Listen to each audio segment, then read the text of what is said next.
بردنەوەی ململانیەکان و بەدەستهێنان و پاراستنی دەستکەوتەکان ئێستا ئامانجی لایەن و نەتەوە جیاجەکانی کەرکووکە بۆ مەبەستەش سەرقاڵی خۆڕێخستنەوەن. لایەنی عەرەبی تەواوی هێزە سیاسیەکانیان لە ژێر یەک هاوپەیمانیدا کۆ کردوێتەوە تاکو بەهێز و قورسایی زیاترەوە بچنە نێو گفتوگۆکانی پێکاتەکانەوە. دوێنێ جۆرێک لە کۆبوونەوەی هێزە سیاسی عەرەبیەکان هەبوو بە ئامانجی ڕێککەوتن لەسەر پرسە چارەنووسازەکانی کەرکووک. ئێمە دەرگای گفتوگۆکانمان بۆ سەرجەم هێزە سیاسی عەرەبیەکان بەکراوەی هێشتووەتەوە تاوەکو لە چوارچێوەی هاوپەیمانەتیە نوێیەکەدا خۆمان ڕێک بخەینەوە و دەستەیەکی هەماهەنگی بەهێز لە کەرکووک دروست بکەین.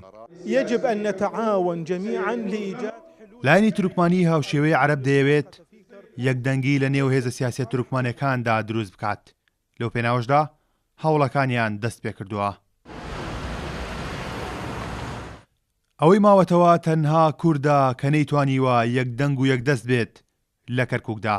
چاودێرانی سیاسیش پەرتەوازەی نێوماڵی کورد لە بەرامبەر یەکڕیزی ڕکابەرەکانیدا بە مەترسی بۆ ناوچەدا بڕێنراوەکان ناو دەبن.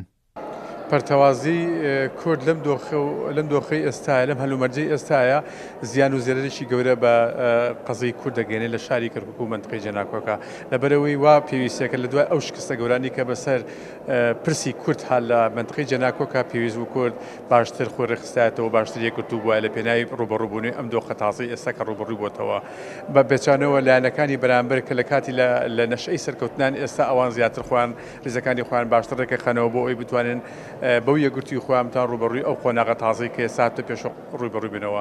زیاتر لە ساڵێک و نیوە هێزە سیاسیە کوردیەکان نەیانتوانیوە لە کەرکووک و ناوچەدا بڕێنراوەکان کۆ دەنگی دروست بکەن.